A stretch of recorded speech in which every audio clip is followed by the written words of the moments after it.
Hi, my name is Angelo Lopez. I'm a Filipino American editorial cartoonist based in the San Francisco Bay Area. And today I'm honored to be speaking to Ylva Bowes. I never asked, how do you pronounce your last name, Oh, Bowes? that's perfect. Oh, So, okay. yeah.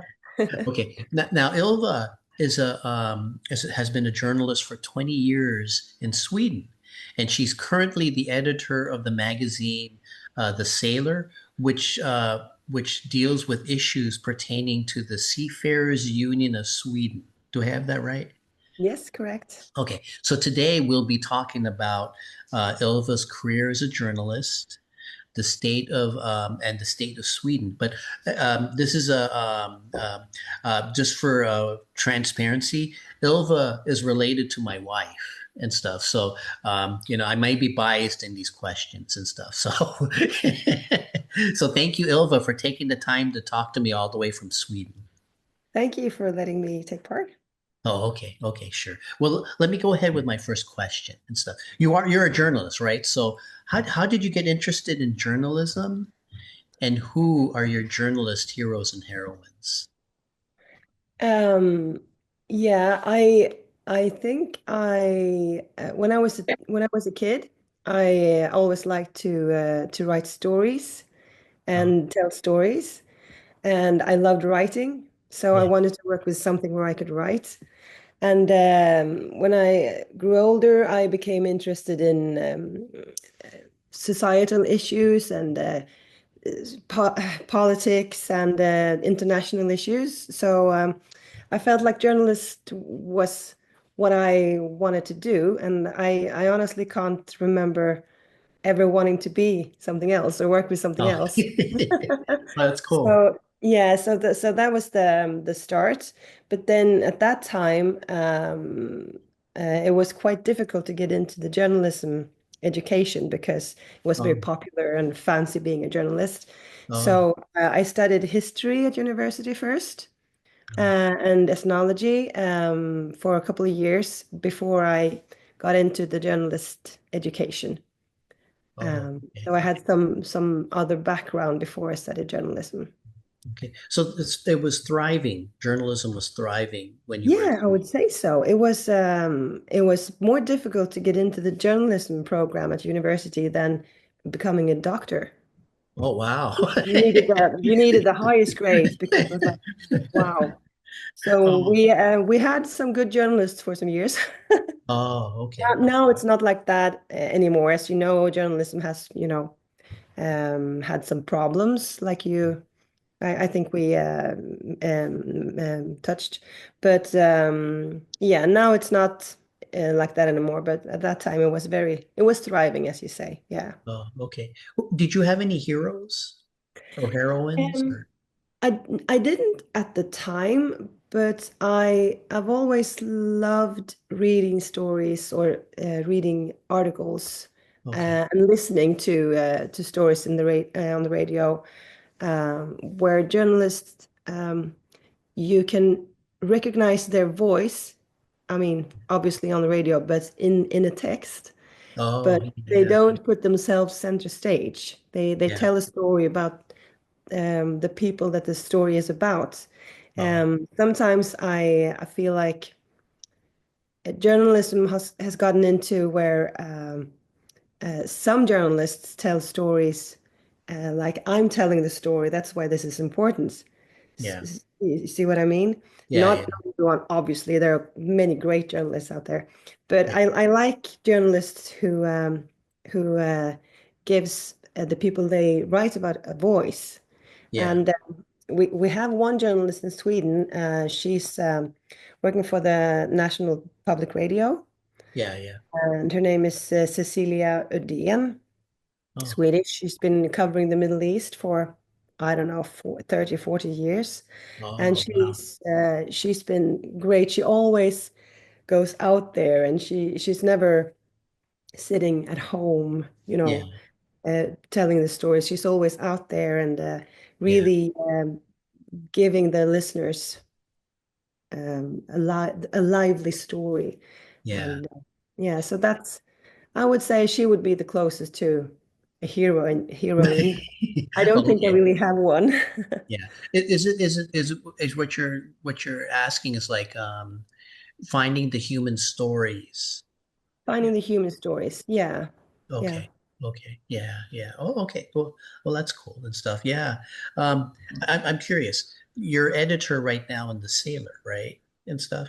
Could you tell me about that magazine right now? Yeah. It's it's a union magazine. So Yeah. in Sweden, we still have quite a strong union. Yeah. And it's a member, it's a magazine that caters to members of the Swedish Seafarers Union. Yeah. The magazine goes out to our members and also to uh, politicians and authorities who make decisions regarding seafaring business and Yeah. shipping business. Yeah. And what we do, we write about issues for sailors. Yeah. So our members are sailors. They're not commanders or captains or chiefs. Oh, It's like sailors and people working on ferries, like on the hotel on board or in the shops or in the restaurants. They're also sailors. yeah. Yeah. Yeah. So we write about the Oh. maybe working conditions and politics regarding their everyday working life and yeah, stuff like that. Is it very much a working class magazine then? Yeah, yeah, I would say so. Okay, okay. Yeah. I'm curious. Is the Seafarers Union a powerful union inside Sweden? Because, it looks like there's a lot of ocean coast around Sweden, right? Yes, yes. Um, I'm not sure I would say powerful. Yeah, I would say that maybe in some ways powerful because, but that's because we have this system in Sweden where, um, for example, if you're gonna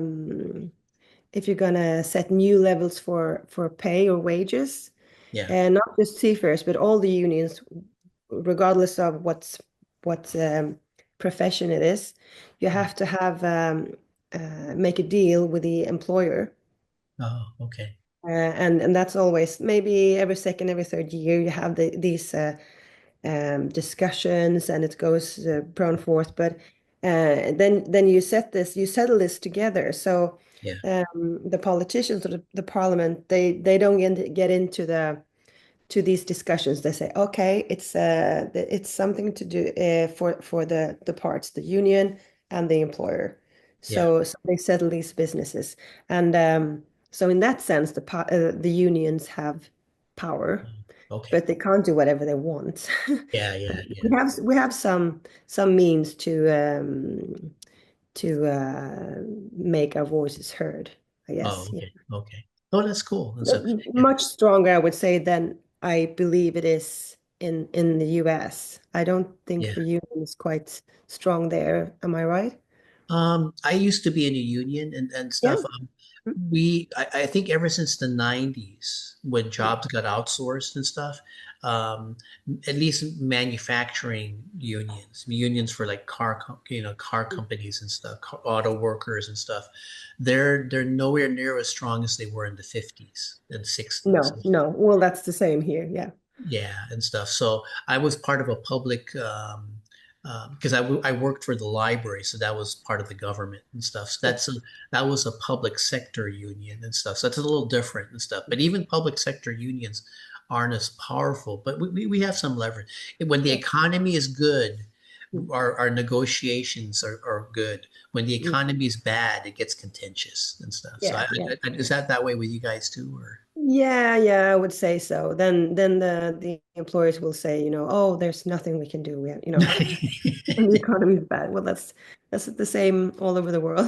Yeah, yeah. So, but yeah, I like unions, but I think America's unions were the most powerful during the 50s, 40s, 50s, and 60s and stuff. Yeah. Yeah, yeah. Now it's not as powerful. So, No.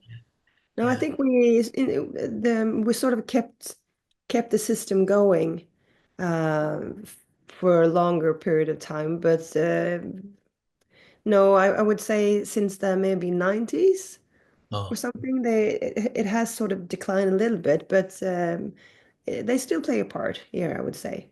okay. You know, you Yeah. have among Americans, we have this stereotype that the Swedish government is very socialist and stuff. Yeah. Is that true? Well, I don't know, maybe compared to the government you have at the moment. Yeah, it Yeah. is. Then maybe all governments would be socialists, but no. At the moment, we have so we have the parliamentary system. We have at the moment 8 parties who Yeah, sits in the parliament, yeah, and four of them are sort of to the right, and four of them are the Social Democrats is still the biggest party, and then sort of on the left. yeah. But at this time, we have parties on the right side of the scale governing. So no, I would not Oh, say that we have a socialist government. oh, okay. Well, I didn't. To be honest, I don't know too much about the Swedish country and stuff. That's why I'm talking to No? you, Yeah, just so I can yeah. learn more and stuff. So, Yeah, but it's also interesting because I know I think Sweden has been mentioned when as you say when you talk about it, like a socialist country in yeah.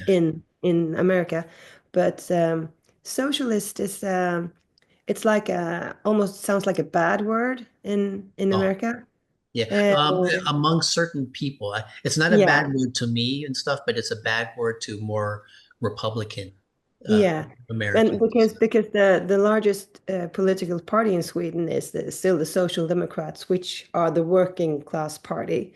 Yeah, But because of their name, maybe it sounds like it's socialist, but yeah, um, no, I wouldn't say that.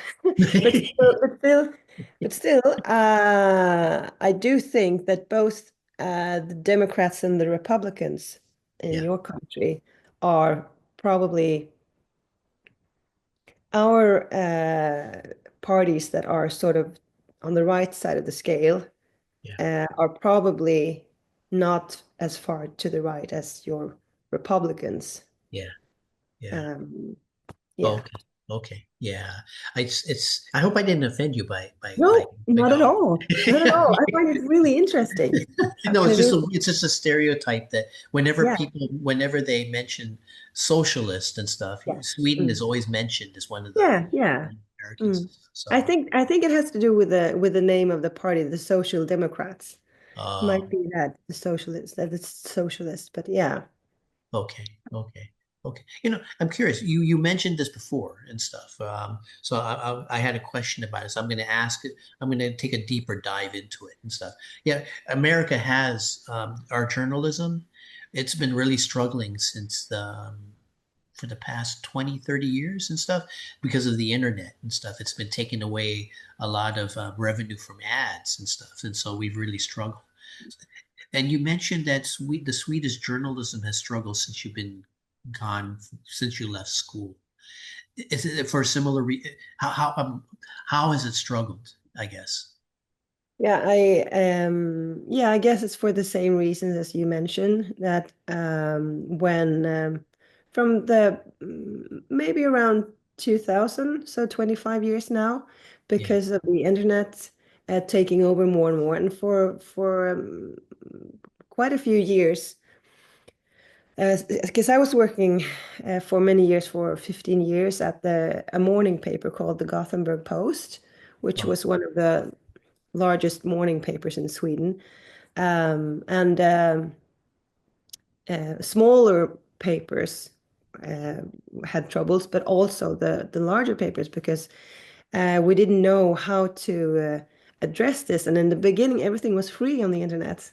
oh yeah, yeah, yeah, Yeah, so they put everything out there for free, and people would stop buying papers, and yeah, so all this they didn't know how to do it, but so maybe there was a huge crisis like 10 years ago, yeah, where it was you didn't know where things would go, but now I think things have settled, and the readers have gotten used to reading news online and getting used to that you pay for it there, yeah, just as you pay for a proper paper.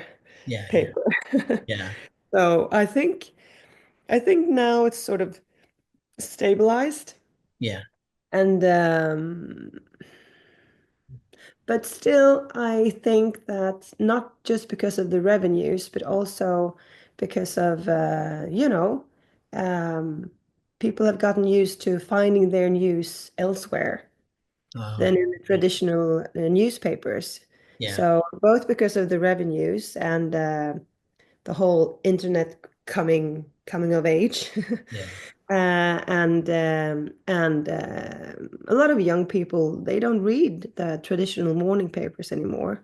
Oh, okay. You get your news from different social media and stuff, and Yeah. also because of, well, in the bigger picture, it's the bubbles that you get into. You have your own feed, and someone else has a completely different feed, and we can't agree anymore on, Yeah. oh, so I'm reading the paper here, and that's the truth, Yeah. because we can say, no, no, I have my truth. Yeah. Yeah. And Yeah. on a different so The it's more disinformation is a similar problem. yeah, you used to trust journalists, Yeah. but it has become increasingly more common to not trust journalists. And Yeah. to me, that's when I started out in the 90s, Yeah. it was a profession where you would be proud to be a journalist because you would really take your profession seriously and Yeah. tell both sides and do it the way I know that most journalists do. Yeah. But it has been, um, I don't know how to put it, but it's like people Is it disillusioning, I guess, or disillusioning, and also a lot of people think that all journalists come with an agenda, and yeah. the real agenda is to try and tell. When you say, it's almost like you can't say the truth anymore because it has been Yeah. the meaning of the truth. What is that? Yeah. Yeah. That's a But at problem least in to the tell, Philippines. yeah, but at least to tell both sides of a story. I Yeah. guess that's what. Yeah.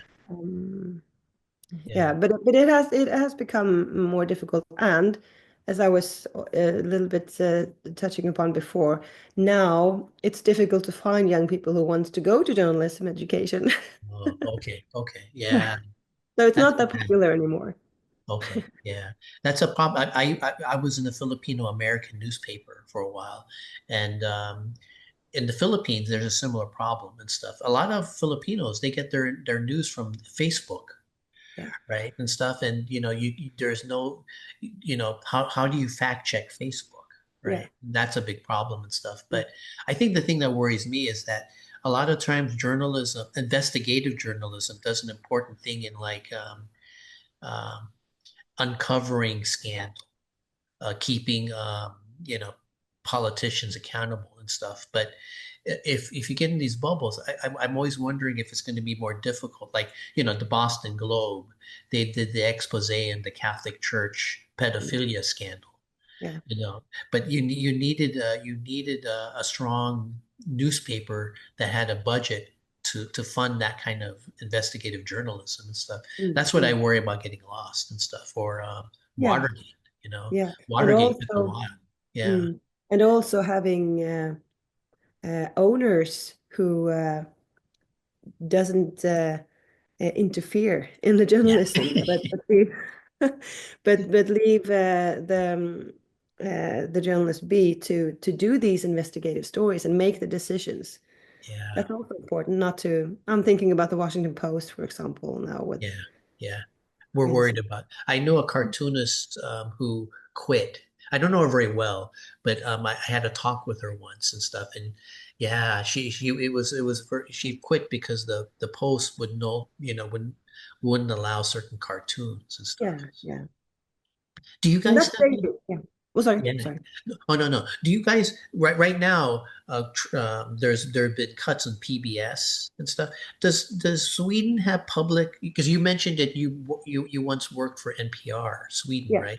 Hmm. Is there public news? I guess is it is most. is a lot of your media now privately owned, or is there still publicly owned media? No, we still have a quite large national public radio and TV. Yeah, And I I might be biased because I've always being a journalist myself. I know yeah, the way they work, yeah, and but I still when you sometimes you have these polls where you ask people what media do you trust most, yeah. and the National Public Radio always comes up, Oh, if not on top, very high. So okay. Oh, it's still very highly regarded by most people, I would say. oh, And good. I would say that the Swedish National Public Radio Yeah, and TV, of course, they still have coverage and correspondence in different parts of the world, and man. I would say that they are still. It's not being almost hunted down as it is. I feel now in the US a little bit. They make really huge cuts and stuff. But what are you hearing about the US right now? I mean, in terms of journalism, I'm just kind of curious and stuff. Is it as crazy as it sounds here and stuff? Or I mean, Yeah, yeah. Well, I'm not sure. Uh, well, I guess we have to touch upon the subject, the elephant in the room, Mr. President. yeah, yeah. Okay, okay. Let me ask that question then and stuff. Then, Mm. okay. So, how has Trump affected Sweden? And I'm actually fold into that question. How do we look to you guys and stuff? Do we look crazy right now, or I mean, but I mean, first, how is Trump Trump affecting? Are the tariffs? Is he trying to impose stiff tariffs on Sweden right now, or Um, well, the talks about tariffs, you never know what really happens because there's so much talk on and no? Okay, craziness around it. yeah, So I'm not sure where it is at right now. But okay, since Sweden is part of the EU, then the tariffs against the EU is, that's going to affect Sweden. yeah. But it hasn't, uh, as far as I know yet, I don't know if it's really has had any economic effects yet, as Yeah, of yet. But the thing is that I think the first time he was president, the last period, yeah, I would constantly follow the news and think, oh my God, what's happening? I have to and you got so yeah. exhausted by it because there's so much craziness happening, You get and overwhelmed, right? Yeah, you get overwhelmed. And at yeah, this time around, when he got elected, I was I didn't want to I didn't want to read any news or see any news for a while because I was so yeah. felt I don't know. um Well, and you have to protect your mental health. yeah, exactly. Yeah, yeah, yeah, And then it started coming like so much craziness, as you're saying, with tariffs and threatened Greenland and in yeah, Canada, and it's like, well, you have enemies already. Why do you threaten your friends? It's like, what's going on here? And tariffs and and every time you think, oh my God, this is so crazy. Nothing can beat this. yeah, And then always something new comes up that's even more yeah, yeah, crazy. yeah. I had to So, learn as but a political cartoonist, focus yeah, only in a few subjects, yeah, or exactly. else, because the first term I got depressed and stuff. Yeah, yeah, I can Yeah, understand that. yeah. But So as for your question, what do we think about you as a people now? I I think that a lot of people are really, really well, I shouldn't speak for others. Sometimes you feel, how can so many people vote for that person? yeah, That's my personal view because to me, on a more personal level, last time I was president, I would have my 5-year-old son coming home yeah, and saying, "Oh no, that's fake news." yeah, If I said something he didn't agree with, Yeah. And where did you get that fake news? I mean, a 5-year-old in Sweden would talk about fake news. You know, Yeah, a actually, cake, how cake. did you learn about that? I have no idea. I guess someone would say it, a parent, and they got round to kids. And so what's happened is that I think that Donald Trump has made a huge impact because you have the most powerful uh, um, position in the world, and you lie, and you humiliate people, and you treat your friends, enemies, you just treat people in a really, really, really bad way, and that makes it okay for everyone else to do it, even small kids in Sweden. Yeah. Oh, okay. So, so I didn't that, realize it reached that far and stuff. yeah, yeah. I mean, he's everywhere. He's on the news all the time, and Oh, it's really, as you say, exhausting. But I also think that you wonder how can so many people vote for him at the same time. Most people are aware that it's not all the people, yeah, it's maybe half the people, half, yeah, the amount so we know that there are a lot of people who doesn't agree with that yeah, behavior and and that's kind of politics. But with that said, I mean, leaving the you know uh, international agreements and environmental agreements and yeah, that the US are leaving, that it has an impact, a real impact on people's lives, yeah, not in Sweden, but I mean um, in countries that has been affected, maybe with health care and everything that yeah, the US aid has contributed to. yeah, So it does have an impact on people's everyday lives, and yeah, yeah. I'm just counting the years until he's gone. You know what? As an American, I want to apologize to all Swedish parents for, for the effect Trump is having on their children and stuff. Well, So I don't. I didn't realize it was reverberating that far and stuff. So No, you really don't have to apologize. I mean, I'm guessing you did not vote for him, so. you know, But also it has also given the far right yeah. a sort of go ahead that this is how you win, and yeah. So it's affected the far right in Sweden. Yeah, they have grown as they have in many other countries in Europe as well, Yeah. and as in I don't have the answer to why they are growing. I don't know. Do you have any thoughts on that? Oh, Why well, at I this mean, I was during the point? first term, I was more focused on the Philippines because of Rodrigo Duterte. But Oh I yeah, noticed a lot of the same tactics that Duterte was using in the Philippines, Trump is using now. I think the only difference is that um, Duterte was, with Duterte was extrajudicial killings, and Trump hasn't done that yet, but he's done everything else. He's attacked the press, he's yes. attacked the law profession, and that's what Duterte did. Mm, And Duterte's popularity during his time was 80%, 70 yeah, to 80% and stuff. And so, um, for me, in terms of the answer, I'm not sure, but I'm liberal, but I used to have conservative friends, and I saw quite a few of those friends go Trump. yeah. And when they went Trump, a lot of those friendships became toxic, and it was painful.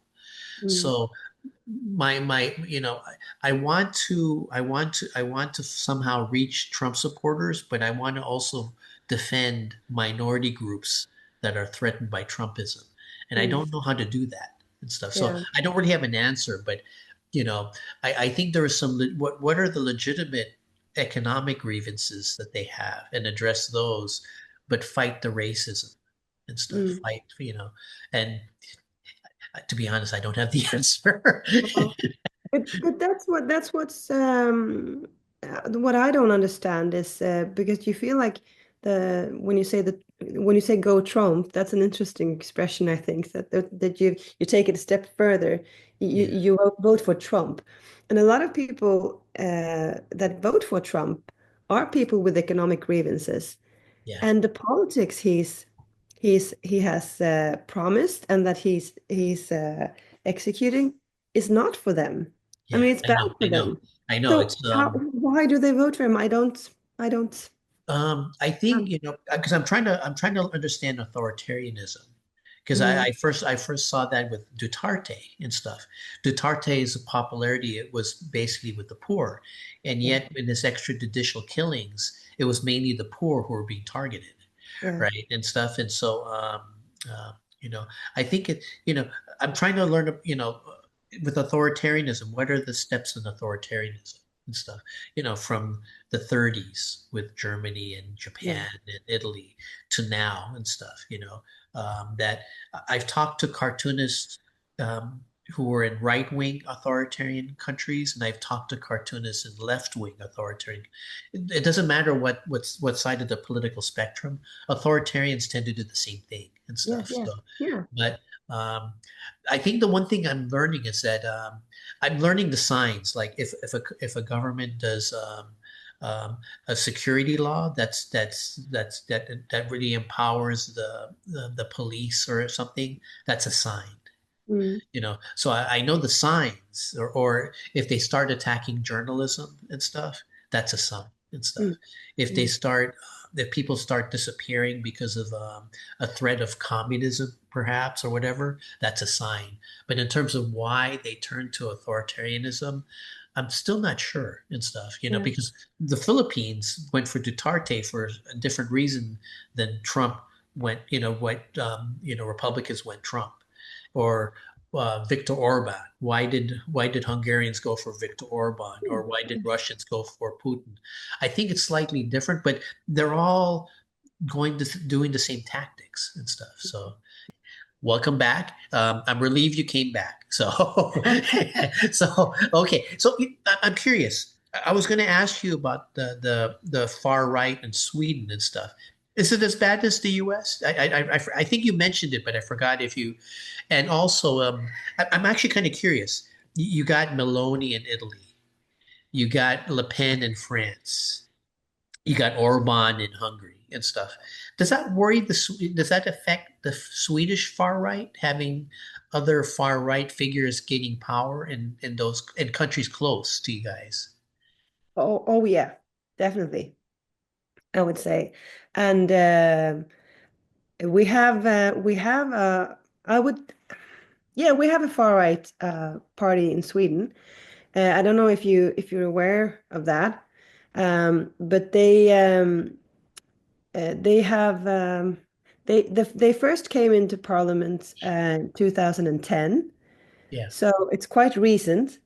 Okay. And then they're called the Sweden Democrats, so it's a Oh, very nice name. yeah. But so to people from the outside who say, oh, this is the Sweden Democrats, that sounds nice, but that's Yeah. the far right party in Sweden. Yeah. And at the 2010 election, they got around 5% of the votes, Yeah. and they have grown. So at the last election in 2022, Yeah. got almost 20% of the votes. Oh, wow. Yeah. And that made them the Yeah. Oh, go ahead. and yeah, Go ahead. Go ahead. yeah, and that made them the second largest party in Sweden. Oh, it affects you because it's a coalition government, right? Is it a Yes, yes, parliamentary government? Is a coalition yes. government? Okay. Okay. So obviously 20%, it's a lot, but they can't do anything on their own. So what happened was that so we have in the parliament you need to get at least 4% of the votes to get into parliament in Sweden. And we have 8 parties at the moment. Yeah. And I would say that we have uh, 4 of them on the right side of the scale, and that is the Sweden Democrats on the far right, and we have the moderates, who are the traditional conservative party, and we have a liberal party, and we have a Christian Democratic Party. Okay. So, so what happened was that those 3 um, parties on the right, they formed a government with the support of the Sweden Democrats. So they formed a minority government, but with the, made a deal with the Sweden Democrats that you need to, if you support us, and obviously the Sweden Democrats have a really powerful position because uh, Yeah. they depend on them for all their decisions. Yeah. So they can affect everything. Is it Um, similar to what's happening in Israel, where Israel has a small minority of extremist right that's really affecting how Netanyahu is governing? Is yeah. that similar to the Sweden, or is it not as bad? Oh, the situation in Israel is so extreme, so I don't know if I can compare it to that. Oh, okay, okay, okay. But Yeah. but Would it be more like England, I guess, where it's not as the right wing is not as bad? no, the countries you mentioned, Hungary and France and Italy, Yeah. the Sweden Democrats, they definitely have cooperation with those with Le Pen and Yeah. Orban, and they are the same type of party, and Yeah. they cooperate on the European level, within the European Union, in the European Parliament, they cooperate. Yeah. So they definitely get support from each other. But what I think is frightening is that since since they started growing and got more and more power, at least in Sweden, and I think it might be the same in other countries, uh, what the center has sort of slided towards the right. Yeah. Yeah. Uh, That's so happened in so America. That's yeah. happened in America. So maybe like 10 years ago, we would have traditionally the Social Democrats, who are sort of on the center left side of the political scale. They would never say things or make decisions that they have made now, Yeah. because they don't want to scare off the voters that now vote for the Swedish Democrats. So Okay. so I think that's that's also, you mentioned before, um, authoritarianism, the Yeah. signs that you see, but Yeah. the dangerous thing is when you get used to things just sort of sliding towards the right without people really being aware. Yeah. Oh, so now we can say these things about immigrants and no one cares. And now Yeah. you can make these decisions and just throw them out. Or I saw some photos. I don't, and AI is bothering me as well, because now you see a photo and then you think, oh my God, is this? Oh no, it has to be AI. So you really don't think it's for real. Yeah. I Yeah. saw some photos of, it was Florida, and it was Trump, and it was his Christy Nome. Yeah. Kirsten Dome. Yeah. Yeah.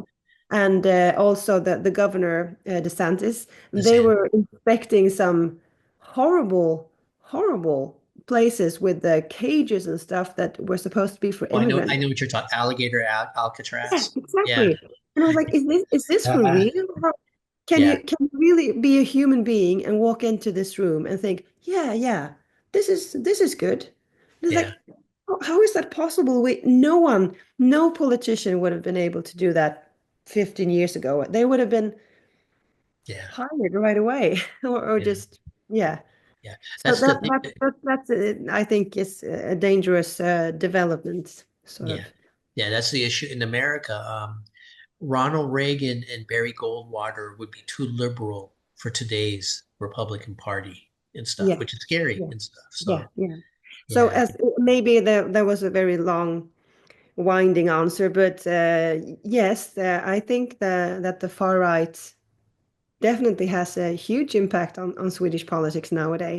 nowadays, and they, I mean, they make up almost 20% of the Yeah. voters now, and I mean, their main message they have their roots in the real far right environment and neo-Nazis. But now they're proper, and just like Meloni and Le Pen, with the nice suits and the shirts and stuff. So so Yeah. so they look respectable, and they are cooperating with the political parties. So for quite a few years, no other party wanted to cooperate with them.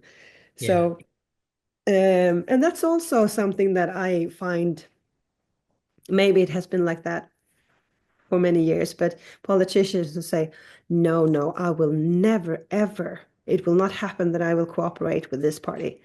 And then They 5 years later, cooperate. oh, Yeah.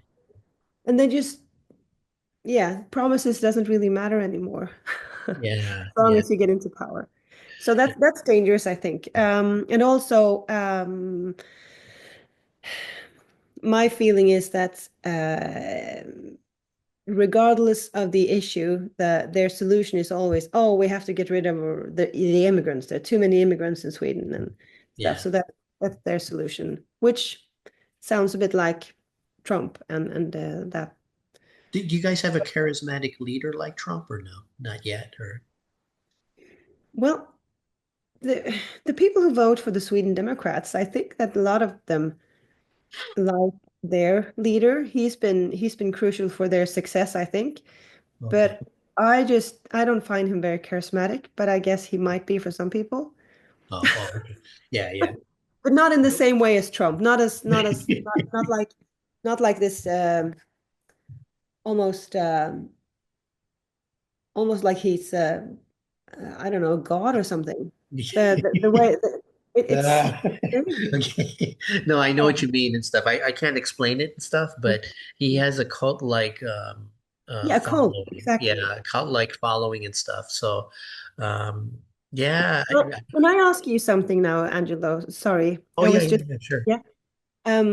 Because when you say that you had friends that were conservatives and then they went Trump, Yeah, uh, there's a lot of talk. We have a really interesting, actually, a podcast which is made by journalists on Swedish public radio. yeah. So every week they have a 1 hour podcast about the politics in the US. Oh, okay. So I always listen to that, and it's a Swedish correspondent who is based in Washington, and Would we it have be 1 hour. embarrassing for an American to hear this this Yeah, podcast? I think you would enjoy it actually. So Um, it's you don't speak Swedish because I think you would enjoy it. oh, But no, it's okay. really interesting, and we have a correspondent in Washington and one in San Francisco. So it's about what's happening, Yeah. and there's always so much happening. But Um, so it's a lot of talk about what has happened to the Republican Party because, as you say, Ronald Reagan would be too liberal for the conservatives now. So, but now it feels like the first time around there were still Republicans who were not Trump, but yeah. now it's like, is there anything left of the Republican Party is there anyone who can go against Trump? Because if they do, he humiliates them and they are not getting elected Yeah, anymore. And yeah. It's hard to say, but there's a populist branch, a right-wing populism, that derives from, the reason Trump keeps, his victories are not very large and stuff, you know, I think with him, a lot of the he's bringing into the Republican Party this sort of angry populism, people whose jobs got lost during the outsourcing during the 90s and early 2000s were a lot of because a lot of those working class voters that had gone Trump used to be Democrats. And one of the things I'm trying to figure out is how did Democrats lose and how did the left lose the working class and how can we win them back? So, the transformation is, I think, there's a lot of, they felt abandoned by the Democrats and but it doesn't make sense for them to go Republican, but they are. But the kind of Republican they're after is the sort of angry Trump Republican. The MAGA crowd doesn't like mainstream Republicans any more than they like the Democrats. I think with the Democrats they felt betrayed and stuff, and so does that mean that the mainstream Republicans they can't win elections because they can't win over the MAGA crowd? Or yeah, my thought is that um, if you don't agree 100% with Trump and stuff, So Jeff Flake, I really, even though I don't agree with his politics, I admire him because he had the courage to go against Trump. But he wouldn't run because he knew that he didn't have a chance. Mm. Um, a Republican I never thought I'd admire, but I started admiring was Mitt Romney and stuff. Yeah. Yeah, I know Mitt what you Romney mean. was, yeah, he's a Republican from Utah. He's a standard old school conservative, right? Mm. But because he's put, these Republicans, Mitt Romney, Jeff Flake, they voted 80% of the time with Trump's policies. Yeah. Um, but their main objection to him is his lack of character and Mm. his lack of respect for democratic norms and stuff. Mm. So it's not so much, but I think the hope among some MAGA Republicans was that they would shift the Republican Party towards a more working class friendly policies. But I don't see it and stuff. You know, I, my worry is that um, his policies are going to hurt his own working class voters, and the more they feel to betrayed, the more they're going to abandon any hope in the political system helping them. That doesn't help the Democrats because the Democrats, liberals in general, believe, or the left in general believes that you know they believe in government helping the poor. They believe in they believe and it's not good for democracy for the working class to be disillusioned with the political system. Mm. That's a big danger, and I don't have a solution, but um, you know, Franklin Roosevelt in the 30s, the New Deal visibly helped. People felt in their lives being bettered by the New Deal and stuff. We need something like that again, where we have programs that can help them and stuff. They But see it that's visibly. not going to come from the Republican Party. That's not the. Oh, I'm talking about. Yeah, you're right. The Republican Party. I'm not. The Republicans I admire have no influence. No. So I really don't. I was assuming that the anti-Trump Republicans would be able to fight back, but I was wrong. Since 2016, I've been wrong almost all the time. So whenever I say stuff, I'm always kind of wary because I'm worried that I'm giving you, like I'm talking to you now and stuff. I'm worried that my analysis is wrong and stuff. But I think that so in terms of my thought is that they may need a third party, a sane conservative party, Mm. if they can't retake the Republican Party and stuff. But I But don't then know. you would need to have your voters not vote for the MAGA. Um, Yeah, see, I haven't tested my ideas and stuff. In order, but I have an idea, but I don't. I know that my any ideas I have weaknesses and mm, stuff. And I but think it, you're pointing out a real weakness in having a third party that's conservative and stuff. Is that it's a little bit like I was saying before that the center is shifting. Like you Yeah, were saying before, you would have Republicans that you would not agree with their opinion at all. Like Mitt Romney is like, oh my God, he's far right. I don't agree with him. But now suddenly he seems very sane. yeah, yeah, And he hasn't shifted. It's us who yeah. have shifted towards the right because you have such craziness to the right. Yeah. Well, in the So, in the in the 90s and 2000s, moderate Republicans began to disappear. There used to be actually liberal Republicans. yeah. And in San Francisco Bay Area, there was a guy named Pete McCloskey. He was a Mhm. liberal Republican, pro-choice, Yeah. um, liberal on social issues. I think he was just conservative. He was business friendly, which made him Republican. But in other things, he was fairly liberal. Yeah. Those liberal and moderate Republicans disappeared in the 90s and 2000s and stuff. So, but in terms of like, I don't have much of an analysis except that a lot of my conservative friends who who who I lost, it was painful and stuff, but they were conservative Christians and stuff. So I don't know if that's I don't know Yeah, I don't know. Sorry. But that's also uh, We haven't figured it out yet. no, no. But Thanks. it's tricky to understand, I think, why uh, like maybe low income or people who are struggling financially, why they would vote for the MAGA and Trump, who apparently is just his policies is gaining. I mean, it's for the really really rich people and making things easier for them, and taking away the like for the healthcare system and everything. For us, or at least for me here, it seems like he's doing things worse for the people at the bottom, so to say, who doesn't have healthcare and doesn't have a good financial situation, and maybe with the housing situation and everything. Yeah, But but then again, in America, it seems like a lot of people they don't want state interference. In Sweden, we have like a huge system that all the parties agree that no, we're not going to take away that.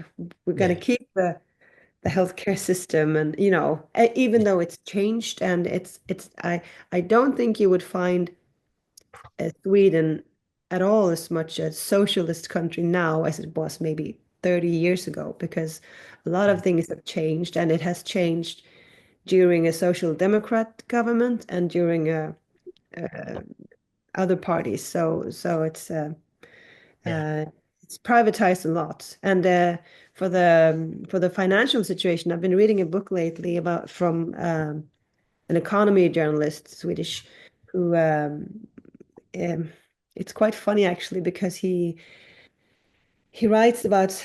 I have never written about economy, so it's Oh, not okay, my okay. field. Yeah. But for the last maybe 20 and 30 years, a lot of Mhm. things have changed in Sweden. And we have, the tech industry like Spotify and Yeah. different, it's Swedish entrepreneurs who started Oh, that. I didn't know that. Oh, Yeah, okay. and you have a lot of entrepreneurs within the tech industry and gaming industry and Um, different things. So suddenly we have so many more billionaires in Sweden. oh, And the gap between them and the ordinary people is just widening. So you have a few people who gain huge um, um, amount of money, like yeah, huge. So the differences between the normal person and the CEOs or the people, it's just growing yeah. It sounds like really the United fast. States. Yeah, and Yeah, also it's like we've always heard in Sweden that, oh, your taxes are so high, yeah, but apparently such things as taxes on like if you inherit something, or for company taxes, and for different, I don't know what it's called, but for fortune, like yeah. they're lower in Sweden than they're in the States. So Oh, it's not, I yeah, didn't know that. Oh, okay. apparently. I had no idea of this. Yeah, yeah, It's more it's not bad being a rich person in Sweden anymore. It's like you can't yeah. get away without paying the Um, huge taxes. So, yeah. Well, so in it's America and changing. stuff. Yeah, in America, the big driver of the left was unions. And when unions began to decline, Mm, in the 90s and stuff, that severely weakened the left and mm, stuff. And the left would be the ones that would champion economic redistribution, the redistribution of wealth and stuff. The Philippines has a problem because there's poor and then there's rich. And we don't have a big enough middle class and stuff. And so people have to go out, to other countries to find work and stuff. yeah. America has always been lucky to have a huge middle class, but that Mm, middle class was created because of the New Deal. hmm. People forget that and stuff. Mm-hmm. So um, yeah, that's what's the book name again? What's the book that you read?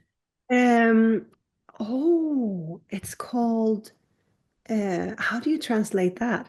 I will see if it's translated and I will get it for you. Oh, It's called Sweden, Country of Greed, I would say. okay. Okay. What? Sweden country. Okay. I'll look it up. Oh, I don't know if it's translated yet, but I'll see if I can find it for you. It's really, really interesting and very you feel like, oh, I can't read anymore. This is too depressing. But that's very interesting. oh, okay. Okay. Well, okay. Well, to a more happy subject and stuff. You've been a journalist for 20 years, right? 20 years. Yeah. So what are you most proud of as a journalist? And what stories have been especially memorable for you? Yeah, I yeah, I've been doing is I was working most of my time. I've been working for the Gothenburg Post Yeah. in different sections. But I was for a couple of years I was working for the foreign news desk, Oh, and during the Arab Spring in 2011, I got to go to Egypt and Tunisia wow. and Libya. Very Yeah, You- during the when the liberation happened. So that Oh, was a that must very have been exciting. That very must have been exciting. exciting. Yeah. Wow. I didn't go because it happened during in between December and January where the huge things happening. But it was first Tunisia and Yeah. then Egypt and then other countries would follow. So I went to Egypt in that summer to, to follow up and meet people. And people were so excited. And I met a lot of young people in Tunisia who were, oh, now it's taking off and we have democracy and everything is gonna, there was so much Yeah. hope. And I also went to Libya Oh, uh, at the time when the rebels had taken over Tripoli. So Gaddafi had been chasing, they had chased him out of yeah. the of the city. Yeah. And that was also, I met a family there with young girls who were, they were so excited and say, "Oh, what are you going to do? Do you want to go abroad?" No, I'm going to stay here and I'm going to study and I'm going to do this and this for my country. And it was really, that was really Yeah. maybe, yeah, the a really interesting period. Was it the Um, thrill of like a people tasting freedom after suffering through authoritarianism? And for that's the sort of so long uplift, time. right? Yeah, Yeah. yeah. Yeah. But then again, I mean, now after more than 10 years, it's really heartbreaking. I mean, Egypt quite soon got, but now it's a military Yeah. state again, and Libya is chaos, and I don't know what happened to that family. I've been wondering that many times. And Um, Tunisia has also had, issues, so it's really difficult. And Syria, yeah. yeah. Yeah, but that was I it's tricky with democracy. It's not just happening. I mean, even if it is happening from underneath and you have the people supporting it, you still have you I think you still need support from the international community. And I Yeah. think it would suit the international community that you would have uh, like it's always been in South America and other country in other parts of the world where when Yeah. the superpowers doesn't like the governments being elected, Yeah. they Yeah. yeah. So Yeah. We Americans were it's pretty tricky. guilty of that. Oh, yeah, and it's and then in many other, I mean, not just America, I guess neighboring countries as well in Europe. Yeah. So yeah, it's that's sad, but at the time it was very interesting. Oh, okay. To meet the people there and be part of that. That was interesting. Oh, okay. That's cool. Yeah. Yeah. I noticed the video says that we have 8 minutes and 50 seconds left. Yeah. So let me get quickly to your last. Oh, did you finish that, I guess, or Yeah. Yeah. okay. So let me ask about your bike. ride from Sweden to Paris and stuff. How was that and stuff? And what charity was that bike ride for? Yeah, it was it's originally it's a Danish project. A guy from Denmark who wanted to cycle from Denmark to Paris to watch the finish of Tour de France, which is a Oh, okay. huge bike ride, Yeah. bike race. So that started maybe 20 years ago, and then so it has grown into where you have teams from different countries in Europe who Yeah. during a year train together and get sponsors, and you have events where you collect money for organizations that um, um, they cater to children with critical illnesses. Oh, So, okay. Okay. so the charity that we collected money for was the Swedish Children's Cancer Foundation. Oh, wow. So it was really nice when we started out here from Gothenburg. Yeah. We started outside a hospital Yeah. where families with the children who have cancer stay. So they Mm. would come out and some of the children would give us their little cuddly toy.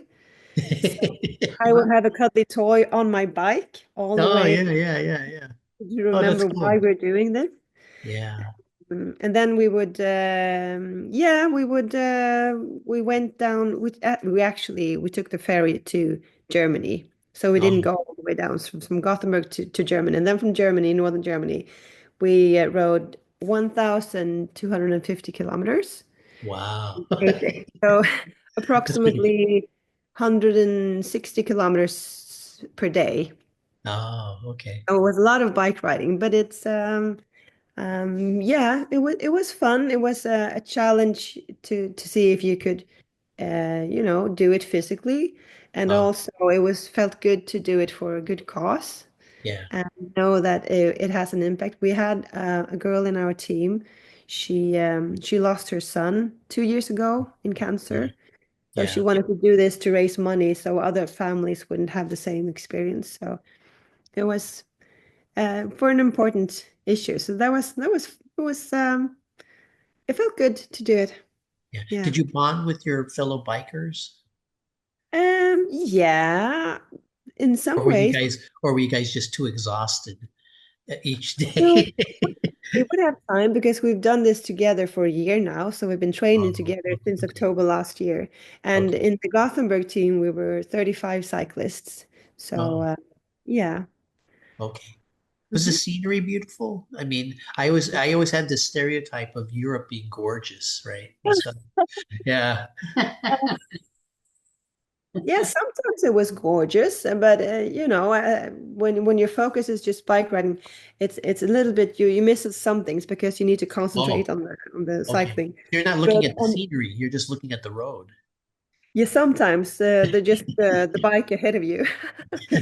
But the scenery, I have to say, when you do bike, because you can go from Sweden and through Germany through a huge highway, and then you don't see much. But now we went on these small roads, so it was beautiful scenery, I would say. Yeah, and we went through the Mosel Valley, which is where a wine district. So you Oh, would have like a river, and you would have hills with vines and stuff. So that was beautiful. And also we went through Luxembourg, the oh, small country, and Belgium, and then into France. Yeah, it was a beautiful scenery, I would say. yeah, yeah. You need to You come visit again. oh, okay. Well, when You you went to haven't been Paris, to Sweden, have you? no, I no, it was Lisa, Yeah. Karen, yeah, they went. I didn't, I wasn't dating Lisa at that time and stuff, so Okay. I met her later and stuff. That's why I was thinking it must be more than 20 years and stuff, because this year is our 20th anniversary and stuff, and so I know the Swedish trip took place before we met and stuff. I So think it might have been 2002 or three. Yeah, Something yeah, like yeah, yeah, and that. stuff. But I saw pictures of it and it looked great and stuff, you know. Yeah. So Yeah, you're so welcome. You have to come visit and take Lisa with you. sure. If we survive America right now and stuff, like Yeah. we'll see and stuff. But you know, I'm curious. When you got to Paris and stuff, did you have a chance to enjoy Paris, or did you go immediately home? No, we all the teams from different countries gathered in like in it's called a velodrome, like an arena where you bike ride. Oh, okay, okay. Yeah. So everyone gathered, came from different routes and Oh, gathered there at the same day. So we were like 2,500 cyclists from different countries wow, came that's at the a lot. same time to Paris. Yeah. So, and everyone had yellow clothes and yellow bikes. So it was like huge yellow Yeah, yeah, chaos, but it was wonderful. And also my husband and our children had yeah, come down to meet up there. yeah, It was great to meet them. And then we stayed in Paris for a few days with the family. yeah. I saw a picture of you and the family in front of the Eiffel Tower. Yeah, yeah, that's right. I have to see the Eiffel Tower if you go to Paris. Yeah, yeah. You know, actually, in 1999, Lisa and I were in Paris at the same time, but we Yeah. hadn't met each other and stuff. So Oh, we both were in Paris, I think April 1999, but you know, we didn't meet until 2002 and stuff. oh, So we were at Paris at the exact same time, and we might have passed each other, but we just didn't know each other back then and mhm. stuff. So Wow. yeah, I love the artwork. She liked it too, but for different reasons and stuff. Mhm. So yeah, Yeah. I was trying to get all the museums I could and stuff. So oh, okay, well, thank you and stuff. Thank you very much and stuff. Well, I'm just checking the time. We have a minute and 50 seconds left and stuff. So I thank you from Sweden and stuff, and I Thank you appreciate. for having me. Yeah, I've learned a lot about Sweden that I didn't know before. So thank you.